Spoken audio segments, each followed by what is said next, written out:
Comme chaque semaine, je vous emmène découvrir les artisans qui font battre le cœur de l'Hexagone et les lieux qui font son prestige. Aujourd'hui, dans version française, si la Philharmonie de Paris accueille des concerts, elle héberge aussi un vaste musée dédié à la musique sous toutes ses formes. L'oiseau de nuit Vincent Prescia fait planer sa mode audacieuse sur la capitale et bien plus loin encore. Inspiré de la littérature et de l'univers fantastique d'Edgar Poe, le créateur Tom Brown nous raconte des histoires. Dans le geste, Yuko nous emporte dans l'art rigoureux et délicat du nérillage qui laisse apparaître des motifs envoûtants. Et juste avant de rencontrer le designer Vincent Prescia, notre rubrique Pépite. Une histoire qui sent bon l'amour maternel, c'est celle de Jeanne Lanvin, sa fille, et le parfum arpège. Jeanne Lanvin est une couturière française qui débute sa carrière comme modiste où elle garnit des chapeaux. Forte de son expérience, c'est quelques années plus tard qu'elle créera sa première boutique, notamment grâce à un louis d'or donné par l'une de ses clientes. De fil en aiguille, la créatrice gagne en renom jusqu'à créer la maison de couture mondialement connue, Lanvin. C'est dans les années 1920 que la marque connaît un véritable essor et se diversifie avec Lanvin Décoration ou encore la création de parfums. En 1927, c'est à l'occasion des 30 ans de sa fille chérie Marguerite, dite Marie-Blanche, que Jeanne s'inspire de leur relation harmonieuse pour créer Arpège. Accompagnés de parfumeurs comme André Fraisse, ils mettent en bouteille la rose bulgare, le muguet ou encore le chèvrefeuille. Et du flacon, parlons-en. Sa forme est confiée au dessinateur et designer Armand Albert Rateau. Il opte pour un flacon boule dont le verre se teintera d'un noir profond, surplombé d'un bouchon or. Le logo, lui, est attribué à Paul Éribe. Doré avec des airs de bas-relief romain, il représente une mère et sa fille. L'inspiration pour la réalisation de ce dernier est toute trouvée, une photo de Jeanne et Marguerite.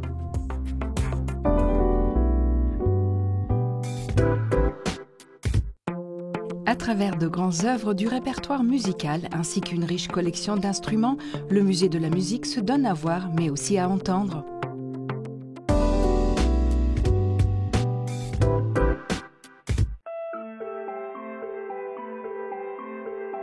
L'histoire du musée commence en 1864 avec l'ouverture du musée instrumental du Conservatoire de Paris. Ce musée met à l'honneur des instruments qui sont remarquables du point de vue de leur fabrication. En 1990, quand le conservatoire déménage, la collection est versée à l'État et en effet est prévu le musée de la musique qui ouvrira en 1997. Situé dans le 19e arrondissement, le musée de la musique fait partie de la Philharmonie de Paris et certains des instruments exposés ici sont utilisés pour la programmation musicale de la salle.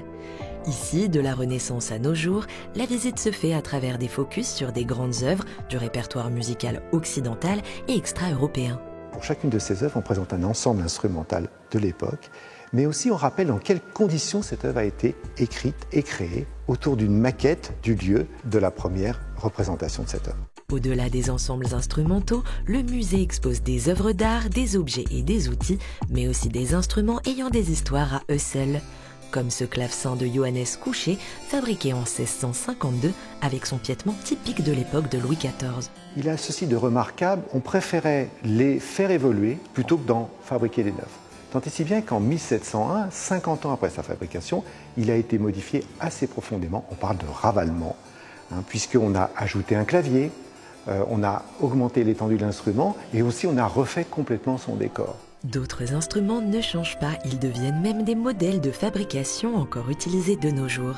C'est le cas de ce violon dit le sarrasate. Cet instrument a ceci de particulier que l'on connaît parfaitement son histoire, de sa fabrication en 1724 jusqu'à nos jours. Et notamment, il a appartenu au grand virtuose Niccolo Paganini et en dernier à Paolo Sarrasate qui l'a légué au musée en 1908.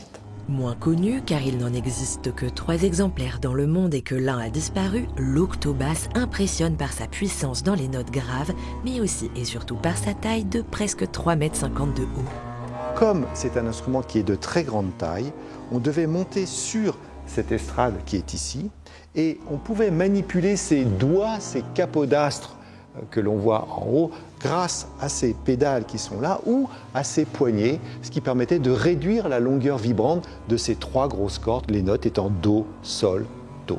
Cet instrument, présenté lors de l'exposition universelle de 1855, a valu la médaille d'honneur à son fabricant Jean-Baptiste Vuillaume.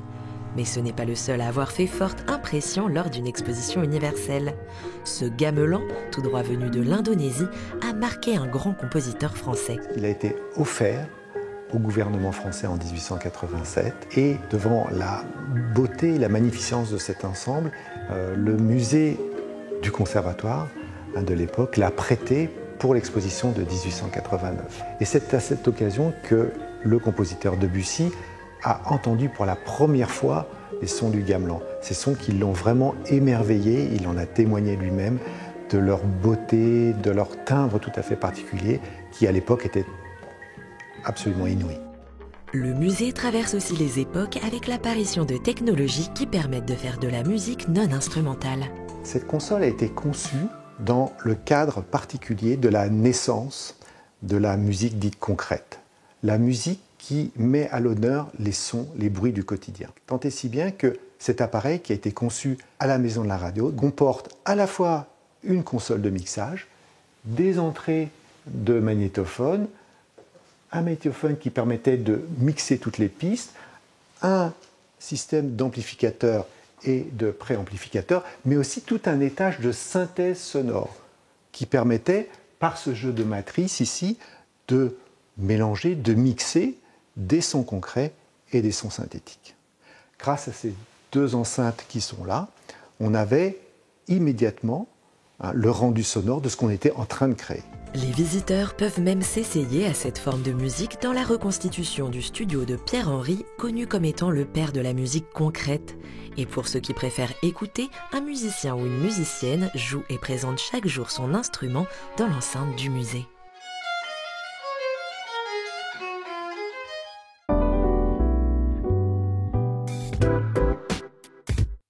Le chœur du créateur Vincent Prescia balance entre glam rock, clubbing et subversion, une maison de mode qui casse les codes de genre.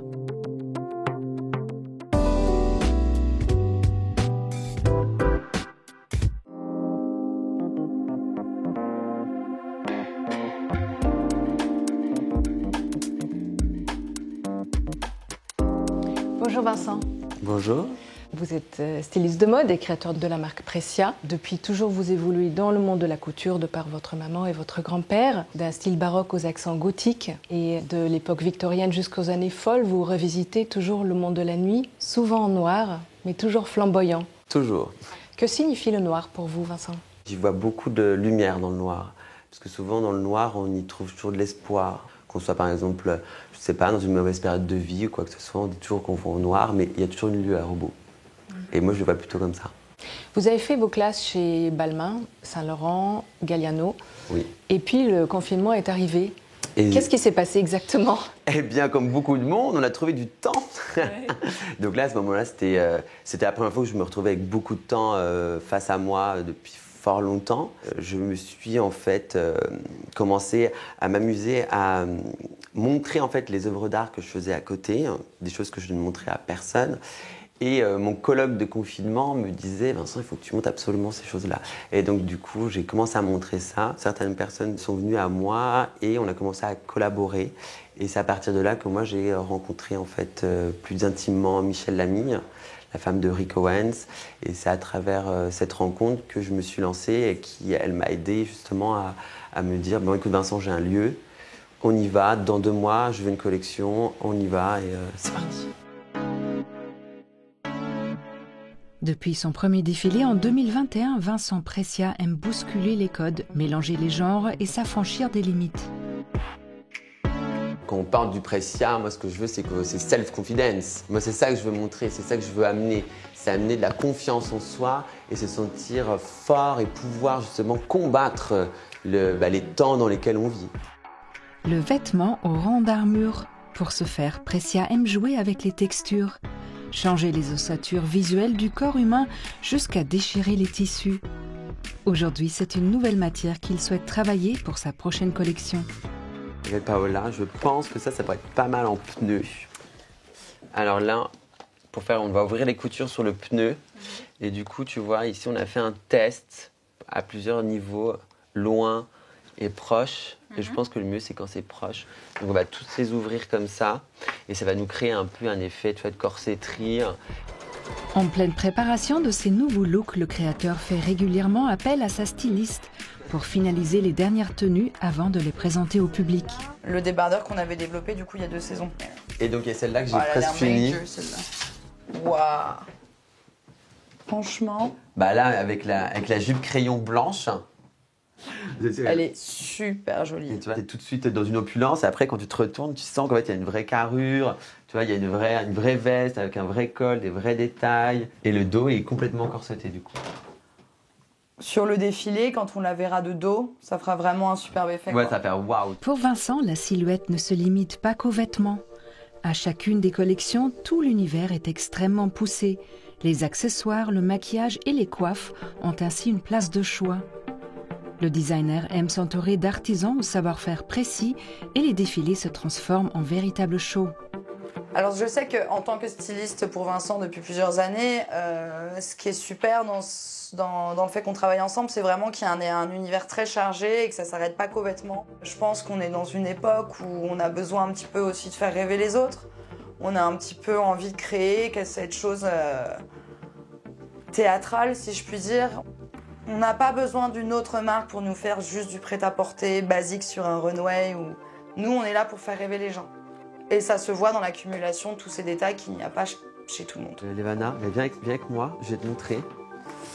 Il faut... Vos vêtements sont très spectaculaires. Est-ce qu'elles s'adressent aussi au théâtre, au cinéma? Alors, Est-ce que oui. c'est un peu des vêtements aussi de show? C'est ça, moi j'adore tout ce qui est Showtime. Vous voyez, moi j'ai même le tatouage Showtime sur la main. Donc moi j'adore ça parce que je viens aussi de ce milieu-là, de base. Quand j'étais dans mes études, je travaillais au Manco Cabaret, qui était avenue Montaigne, qui était un cabaret incroyable, qui est devenu une institution mondiale et où on croisait toutes les personnalités du monde de la mode. Et moi, j'ai toujours aimé ça, cette chose où on peut être un peu une extension de nous, mais un peu plus, on va dire, farfelu. Vous voyez, pour moi, c'est très important aussi d'habiller des artistes, de donner une autre lumière à ces gens-là qui ont déjà une très grosse lumière et de on va dire, jouer avec eux d'une certaine manière. Il y a quand même quelque part une continuité. Comme par exemple dans le défilé Résonance. Est-ce que vous pourriez le décrire et comment est-ce qu'il fait écho à ce que vous faites aujourd'hui? Eh bien, Résonance a vraiment été, cette collection était basée en fait sur une femme de Berlin-Est en pleine guerre et qui était une sorte de diva à la Marlène Dietrich, voilà, un peu. Exactement, que j'adore et qui un peu soudoyait un peu les hommes, manipulait ces hommes-là. Donc c'était vraiment une femme avec une grande allure, longiligne, des carrures. Et en fait, ce qui représente beaucoup dans cette collection-là, c'est vraiment en fait, on y voit toutes les références que j'aime et qui m'ont inspiré toute ma vie.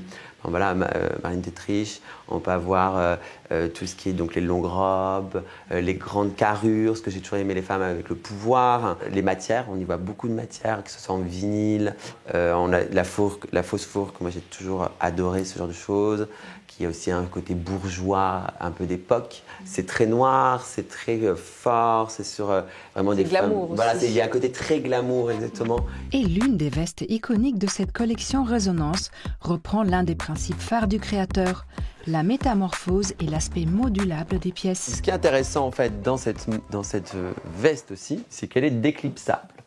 Donc tu peux l'acheter en mode démente comme celle-ci, tu la déclipses. Donc après tu as une veste beaucoup plus du coup portable, commerciale. Et après en fait tu descends le col. Et tu as une veste plutôt classique. Le jeu des matières et des formes conduit le jeune designer à veiller à une technicité pointue pour concilier allures audacieuses et élégance singulière. Alors tu peux m'expliquer où tu en es là sur les manches? Tu as réussi à la régler, tu as redonné? Là justement en fait je suis en train d'essayer de faire tous les réglages pour que ça corresponde parfaitement à l'emmanchure. Ok. Parce que je me suis rendu compte que sur les plis en fourrure, plus tes plis sont grands, plus ta fourrure gonfle.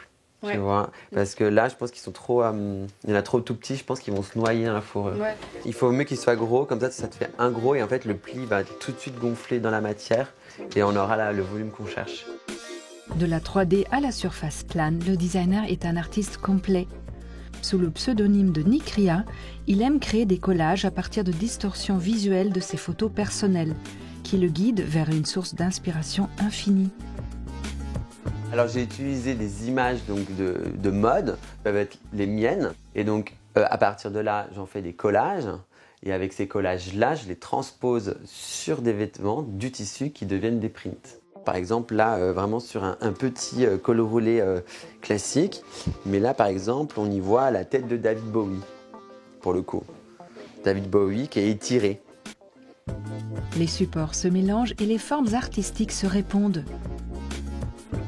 Pressia ou l'art de jouer avec les codes afin de créer des univers toujours plus subversifs. Vincent, quel regard porte votre génération de créateurs sur la mode aujourd'hui? Tout va très très vite, c'est pas toujours simple pour vous, et la mode elle change beaucoup. Elle change trop vite, moi je trouve. Les gens n'ont plus le temps d'apprécier les belles choses. Et donc je trouve que nous, notre génération, et moi je peux le voir avec plusieurs amis à moi qui ont aussi des marques, on s'entraide, on est des équipes, on va pouvoir se partager des usines. Et moi je pense que c'est ça qu'il faut vraiment prôner, nous en tant que nouvelle génération, c'est être ensemble et c'est d'aller plus lentement, prendre plus le temps, réfléchir aussi à l'impact écologique qu'on peut avoir chacun. Et je trouve ça très important d'y penser en tout cas comme ça. Merci beaucoup Vincent. Je vous en prie.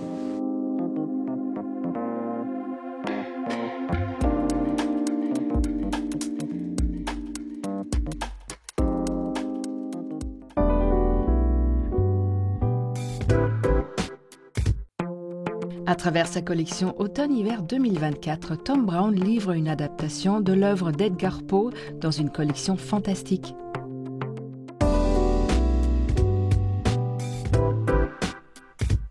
Quand la mode s'inspire de la littérature, le résultat promet d'être surprenant.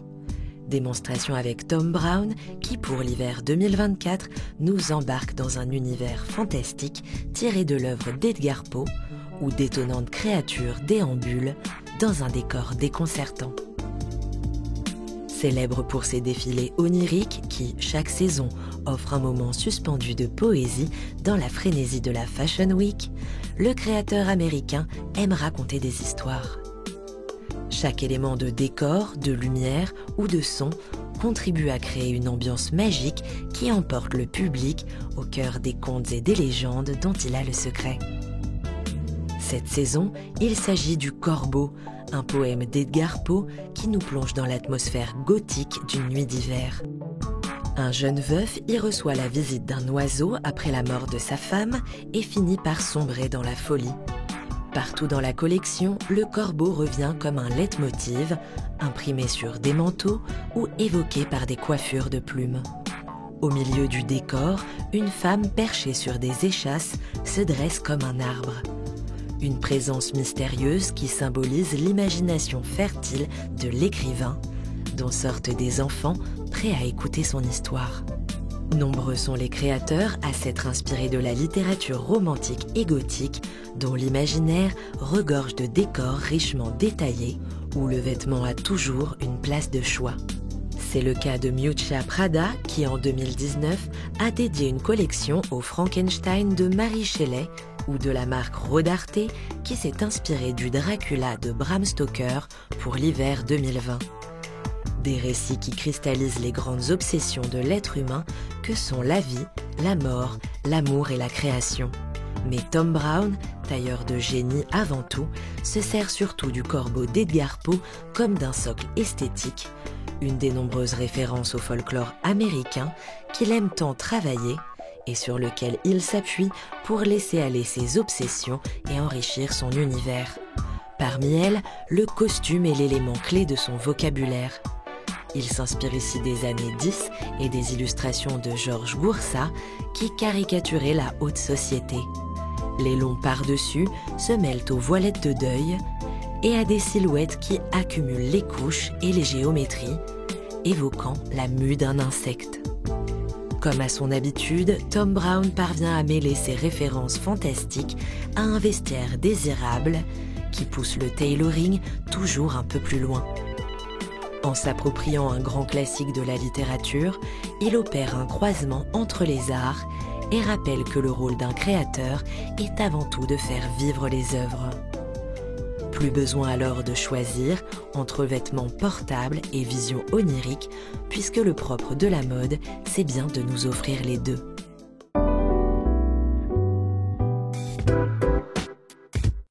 Les motifs géométriques s'assemblent et se détendent avec la technique japonaise du nériage. C'est la créatrice Yuko qui nous en parle dans le geste.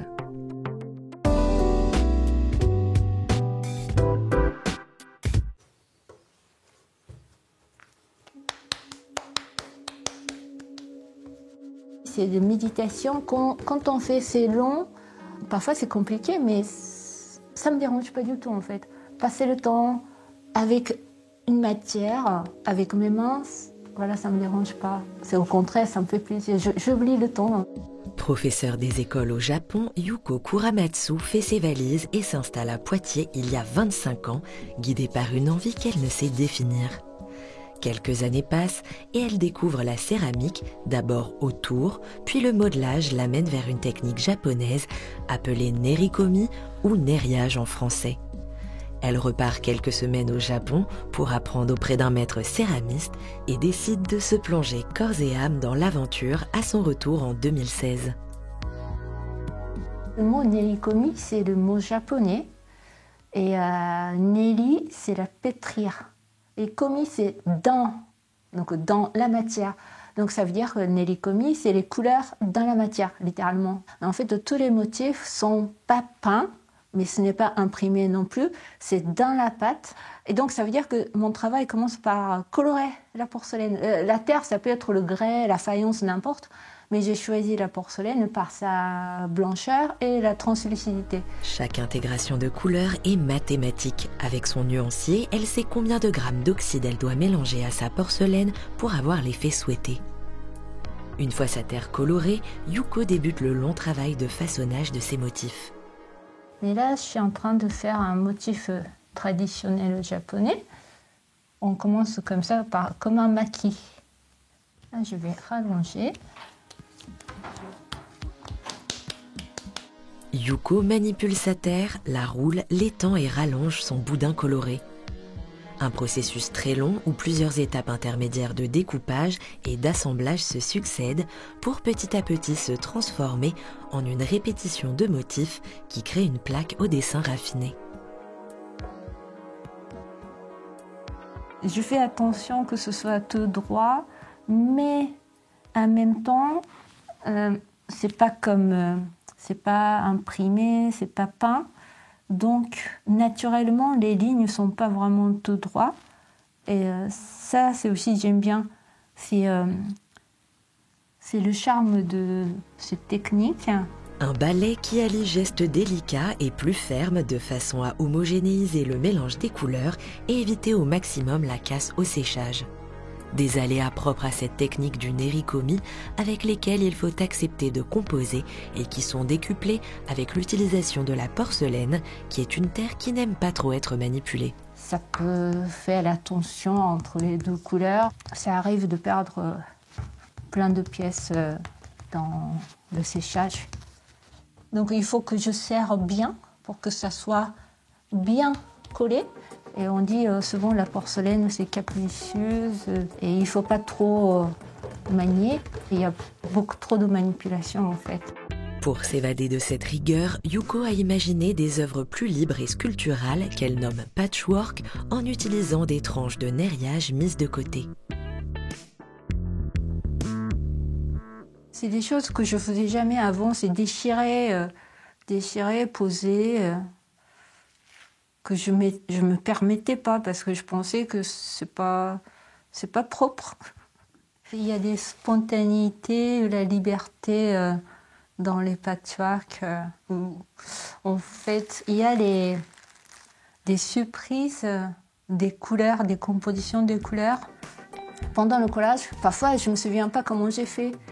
J'ai pas vraiment de souvenirs, il n'y a pas de calcul. Je laisse faire.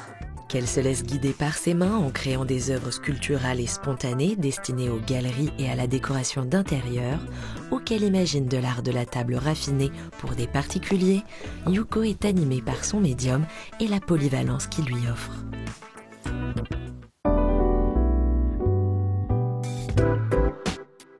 Version française est déjà terminée, mais on se retrouve très vite pour toujours plus de découvertes. Bye!